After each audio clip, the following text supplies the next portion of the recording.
sometimes the way we correct people, we push them away from reform. Don't forget to like, share, and subscribe. Alright, so we're going to discuss reforms. If you're a Seventh-day Adventist, you'll know what a reform is. I asked a brother of mine to give me a simple definition of a reform, and I am just going to read that quickly. A reform is a turnabout, right? An about turn, a remake, a recognition of things that are not being done right, and a total redoing. That is what a reform is. And I loved those definitions that he gave me. Very, very perfect and to the point. So some of the reforms that are mentioned is education, Music, diet, health, Dress. right? Dress. Any other one? I would add country living, Sabbath, and I would add country living too. How you live your life, okay, right? Your living environment. So somebody commented on one of our videos and said, the reason we're making this video, somebody commented on one of our videos and said, what about health reform? Now, I don't pretend to know everything. We don't pretend to know everything or do everything right. But as the Spirit bids, we conform. Okay. Right? And we aim to adhere to all the reforms. And something I've realized among us sometimes as brethren is, I'm not doing country living, but I'm doing health reform. Are you doing health reform? You know, it's like, right. We're not doing that. We're not saying we're doing country living. Are you doing? No, we're saying come do it with us. Right. Right. And we make sure we invite people. Oh gosh, we always have potlucks.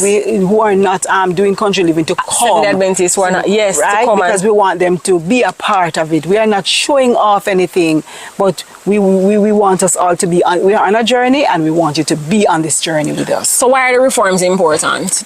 The reforms are important because we're going to heaven. Yes, that's our home, and it's a doing of things that it's basically unlearning what the world has taught us. Right. And to do things the right way.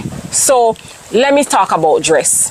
There's a song that says every wrong goes. We are climbing Jacob's ladder. Remember, Jacob's ladder is a ladder. Yeah, when Jacob was sleeping and the dream came to him, and the ladder represents Jesus, right? And the angels going up and down the ladder. Every rung goes higher as you go closer to Jesus. Yes. As you become more like him. Yes. You have to step up to this one now. Step up to this one now. You understand? Okay, come up a little higher each time. Yes. So with the dress, for example, I am just now coming to dress reform, understanding that how I dress has to do with my health. I've heard it all the time, and this is the thing. You hear things, but are you converted to it? It's a totally different thing, and conversion is a part of the journey to heaven. We always talk about country living, but conversion is very important. And it is done by the Holy Spirit, convicting you. So for example, I used to always wear nail polish, red, brown, all sorts of colors, right? But me always talk to me about nail polish. I say, what do that woman, man? Yeah. So woman, chat. I'm not getting it because I am not convicted of that yet. But when I come to the Lord and I start have my morning devotion, and Sky was an important part of that journey for me. When I saw my daughter starting to paint her nails, I said, but we don't want her to do that, yes. Right? So I start to know the natural and clear color. You understand? As much as possible. Not as much as possible. Doing it, right? Because now I realize this is important. It's not only affecting me now. I'm leaving an impact on others. I'm leaving an impression, right? So, but it's when the Holy Spirit now is showing me that, see, this is the impression you're leaving on others. Yes. So even when I go into the Word, I start to understand the dress. When I go into the Word, I start to understand how you dress, how you carry yourself is important. You're not showing anybody anything. It's the Lord's body, right. And how you should carry it. Also, I had a church sister. I spoke to her weeks ago because she wore a short skirt, and she always loved her short skirt. Right. So I just said to her lovingly and gently, when you go to heaven, Jesus is going to robe you with his righteousness, and he's going to cover you. You'll be covered. So try to dress like that. Let's start aiming for it now. And she was upset. She said, I will never wear anything below my knee. Me, I will never. You're telling me that my skirt is too short? But I just smile with her and leave it there. On Sabbath, she came in a tall, flowing skirt. and I just hugged her and kissed her, and she laughed. She know. Right? So sometimes the way we correct people, we push them away from reform. Right? Even as Adventists growing up, I remember there are two brothers in my church. One of them, he would see you, and if you have on like a clear lip gloss or a lip balm, literally, he would say, lip gloss is next to lipstick, you know, the next stage is to wear lipstick. Right? Yes. I was always not fond of that brother, and there was another brother, Brother Henry, I'll call his name. He's deceased now, but I remember when I was about a teenager, maybe 14 or so, I can't recall the age, he came to me one time and he said, sis, happy Sabbath, you're such a beautiful young lady, there's no need to show so much legs, next time you can wear a longer skirt. And how he said it, I did not feel upset. Yes. Another thing as well, especially with our young people, sometimes they will post a modest picture, they will post a modest dress, you do not say, lovely my sister, lovely my brother, but the moment they post a short dress, you have something to say, no, this is unbecoming, you couldn't post another picture next time or something else. Why are we not highlighting the good? When I was younger, and the people who used to talk to me were the people who used to always talk. The people who I would listen to, let me say it like that, were the people who used to always talk to me. You can't see me making an error and then you come in and talking to me. No, you should be talking to me in the good times and the bad. So I'll have respect for you, I will have a bond and a relationship so that you can correct me. Also, sometimes as parents, we are struggling with our children. They are coming to church, they are teenagers, and you know the cost of living, you know education, we don't have a good job. Family members might give them clothes. That's the only thing they have to wear to church. And before, I used to get a lot of clothes from people, for true. And I remember some church brethren who travels a lot, and they never look on a sister or a brother and said, I'll take a shirt for that person, or I'll take a dress for no. But the moment they see them, they would say, that skirt is too short in the clothes, or that blouse is too big. Why you have to let you wear that? And I have to identify Auntie Grace. No, I remember when, and maybe no, when you said, maybe that's what she was doing. Auntie Grace went abroad and she brought a nice black long skirt for me, and I loved the skirt and I cherished it, and she even brought back a top, you know, and maybe that was her way of saying, this is how I want you to dress. Right. No, it's just a collection of mommy. Yes. But yes, we have to be a part of the change we want to see. Yeah, because I used to feel bad at times when members of the church would come to me and said, why are you this? Because I just couldn't afford it. It's what your aunties them could give you. Yeah. And a barrel they come were from the best. second-hand clothes or even newly bought clothes, but it's not. And the fact that you are in church and you're there and you're coming, you know, that's a blessing. And nobody see that you have been active, but they're just looking on what you're wearing and try to. People, criticize. we have to be careful. We have to, especially our young people who are delicates, we have to take time with them and bring them into reform.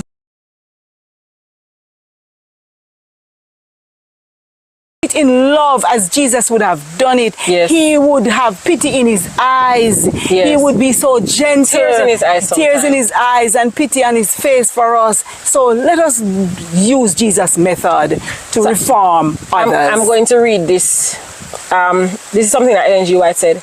But the other members of my family do not eat the same things that I do. I do not hold myself up as a criterion for them. Some of us, we do that. If I am doing it, you must do it too. Yes. I'm doing health reform, I'm doing medical missionary, you must do it too, right? I leave each one to follow his own ideas as to what is best for him. I bind no one else's conscience by my own. One person cannot be a criterion for another in the matter of eating. It is impossible to make one rule for all to follow. There are those in my family who are fond of beans. She said very fond of beans, while to me, beans are a poison. Butter is never placed on my table, but if the members of my family choose to use a little butter away from the table, they are at liberty to do so, meaning it's still in the house. You see that? Our table is set twice a day, but if there are those who desire something to eat in the evening, there is no rule that forbids them from getting it. No one complains or goes from our table dissatisfied. A variety of food that is simple and wholesome and palatable is also provided. I'm going to place the quotation here. Okay, let me say something. One second. The reason why the person said why not health reform, they had seen the Sabbath prep video and there were eggs in the video. I'm very sure that's the reason. Okay, well, my mother came to live with us for 2 years, going into 2 years now. And when she came, I changed her diet. Yes, you could eat this. and Yeah, that. I changed her diet and she lost a lot of weight. My mother is about 6'2". Yeah, about that. Very tall, and she was weighing 115 pounds when we took her to the doctor. She was very thin, and I realized that she don't like the food that she gets? She don't like it. And guess what? She not used I was to it. also following my friend whose mother came and she had changed her diet and she had reformed. The mother fall in line. Right, but everybody's different. It's not one fit all.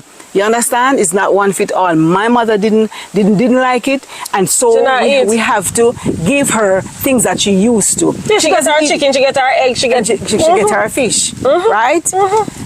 So you and we're a blended family. We're two families together, the Bettys and the Goodlets, right? Everybody's not eating the same thing. We are not. Mommy is definitely the strictest vegetarian in the house, right? She not eat certain things overall, but everybody eats. And then we aim to make Sky, because she's coming up now. Right. You know, we aim to not introduce her to certain things, but everybody's on their journey. We're not trying to force anybody. And we're not going to say who eats what, but we're not trying to force anybody to do whatever. So you may come here and you may say, I remember when somebody came to my house one time and they saw Milo, they say, Milo.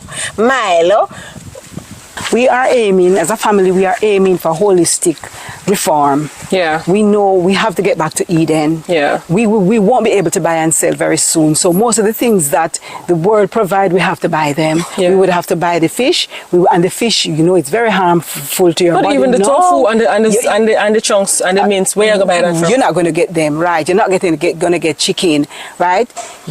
But we have to learn to plant, and that is one of the main things why we come to the country, so we can grow our own things. A lot of people are saying, yes, I'm a strict vegan or a strict plant-based, but you go to the stores to buy your stuff. Do you know how these things are prepared? You go to the market. Do you know what pesticides these people use and these beautiful vegetables that you see, under the time period and how it can affect your body? We don't know. So we have to reach that place where we're going to be minimal in our diet. And that's our aim. That's our aim. So we mentioned dress reform. We really are praying as a family and coming together and worshiping as a family to aim for dress reform. We're aiming for health reform, diet, and the health reform is the diet. Right. I would put country living also under health reform, because the fresh air, right? Medical missionary, very important. Knowing your herbs, growing your herbs, and using the things around you to help to make you better. Because when you're not going to be able to go to the pharmacy or pay a medical doctor, what are you going to do? Even as a doctor, if I'm writing prescription, I'm sending you to the pharmacy. So where are we going to get these things from? Which pharmacy you're going to send them? Right. Music is another thing. So I struggled with music a lot. And I remember when I was reading Ellen G. White, and she was talking about when she first got the message for diet reform, it took her 30 years. We don't have that time. Okay. I remember this brother told me that he's a chemistry teacher. He's a strict vegetarian, Seventh-day Adventist. But when he went to the supermarket and he buy rum and put in the trolley, people saw him and they were looking at him with surprise, not knowing that he teaches chemistry and he's using it for his class. Right. So let us not be other people's conscience. Yeah. Let each one be their own. Right. And allow them to be converted. And maybe not judge wrongfully, because those people were judging wrongfully. Right. Another reform is education. I think I have failed on education reform, you know. But did you know about it though? I didn't know, and even if I had known about it, you would have been able to afford it, because education reform, you have to give your child the first 6 years in the home. Up to 8 years. Up to 8 years in the home. No teacher, no school out there, no public school. And my children didn't get it, and I've lost my son to the world all because of that. You understand? The school that he went, we are praying for him, and we have a good relationship as a family. But I know that the school that he went, the music that he listens to, the music sweep him away. You understand? People, right now we don't have TV in our home, and that is one of the main things, because we don't want to lose Sky, because the things that are on the television, it's not good. And we're very strict with the phone and the tablet. Right. Right. So many times I wasn't at home, and the TV used to raise you guys. Yeah. And because of that, the crave for the world is more for the crave for God. I struggled a lot with the music. You know that I remember even I used to have the Bow Wow posters and the Little Romeo posters and the Worldly posters, but when I come now, I realize that's not okay. No, no, looking My back, Lord. no, you know, the reforms are very important, Very people, important. because the world really weighs down on you, and then you have to try and peel back the layers of the world. It's hard. So if you can get that child to be expose them, let them know you do it, you let them know what's out there, Right. but then you get that child to a place where they don't develop a taste for it. That would be so important, and that's what we're aiming for, and that's what we all have to aim for. You know, you said, as I said, taste for it. You told me that since you stopped eating chicken, you can hear the voice of God clearly. Yeah, I do. I hear it more clearly, and that's when he started to talk to me about the dress reform, which was very recently. As in, I know dress reform and I understand it, but there's something different, and that's why every rung goes higher and higher. You stop eating this, the Lord show you something more. You stop doing this, the Lord show you that more. It just gets clearer and clearer each time you go deeper in Him. The next thing as well is when I have my personal devotion with Him. When I get up in the mornings and I just spend that time with Him and I tarry. Yes. He speaks to me and I sit there and I ponder the words that I read and I ponder what I went through devotion wise, and he speaks to me. You really get him, you get the reforms at that time, you know, he reveals to you what you should and shouldn't do at that time. Yes, and you are also encouraging other members of your family. You're encouraging us to do it, to come on this journey with you. Yeah, because when we have family worship, and that was also a journey, because when we're in Promo we never really used to do it. Together. But we came to the country now, we do family worship, and now, you know, when we have family worship, I try to implore each and every person, I said, let this not be the only worship you have. Let us have personal devotion, because I know when I go, you see, Daniel is my favorite book, and I keep going back through it, and when I go through it, I see that if it wasn't for the diet, he wouldn't have stood up, and if it wasn't for the diet, the children of the three boys wouldn't have stood up to Nebuchadnezzar and be brave and say, we care not what you say. Right. If he save us or not, we will not bow, right? And it's a diet, and I see that if the diet is not right, we're gonna bow. True. You know? And people pray for us while we pray for you. We're on a journey. We are on a journey. We don't get everything right. Right. But by the grace of God, so many things we for will us to get still there. cut out. Yes. And I'm happy that we are in the country, so we are not so busy, so we can really spend time with God and see our faults. Me and busy. He will help She's not us. so busy, but me very busy. Okay, the next one is Sabbath reform. Yeah. You know, it's one of the things that we struggled with, I think, is ironing. We struggled with ironing on Sabbath earlier. Not all of us, but there are a few members of our family that would say, oh, you know, they come in late and then they say, okay, let me iron. And so what we did to mitigate that, you have to look at what the family is struggling with and mitigate it. We get somebody. Yeah, to press. To iron for on us. On Thursday, she would come and press. Which, once a month, and I say, take out 4 items, guys. Yes. And so the next week, the next 4 weeks, we know say you have church clothes. So you're not supposed to look into church clothes. Right. And I say, everybody take out. If mommy and dad don't really have her iron for them, but I say, we don't need to take out 4 or so church clothes. And it's easier, isn't it? Very much easier. Also, I clean on a Thursday. Right. So on a Friday, I just prepare meals. Right. So we know the things that, you know, are hindering us. Right. The things that so easily beset us. And we almost look at them and mitigate them. Right? What I do, I prepare my lunch. Because if I go to work, I go and buy a piece of chicken. So I prepare my lunch and carrot. Or I have this vegan lady down there that I will call her and say, I'm coming for food today. And I go for food. Or I have an apple in the office. I'll buy some apples and put it in the office. Yes. Try to mitigate it. That is it, you know. That is it. Whatever in our closet is not wholesome, give them out. I have dresses that are short. What I do, I wear some under it. I wear pants with it. You understand? So may we really aim to fulfill all these reforms that the Lord is revealing to us, because as he comes, he will reveal more and more to us. Every rung goes higher and higher. Yes, and as you see other people struggling and maybe haven't gotten into it, because sometimes you have people from the world come into the church, we have to pray for them, we have to embrace them, we have to love them and encourage them. Don't push them off. Yeah.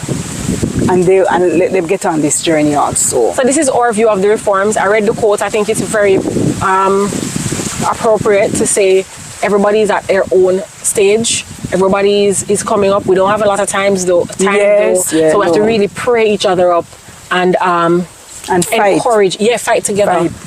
It's a spiritual war. Yes, the devil is going to show us. Nothing wrong with that. Nothing wrong with that. Well, you can do that. Okay. So most of our churches still not adhering to the diets. Right. Right? And There are some churches that they serve meat. Right. Funny enough, when I was in Portmore, we don't serve meat at Portmore Church, No. Portmore SDA. So when I came down here and I went to different churches and I saw that they share meat, I was shocked. Right. You know? So we see that and we're still sharing the dairy ice cream and we're still sharing the cake and the stuff. And these things are not good for us. Diabetes, hypertension, sinus problems, dairy, you know.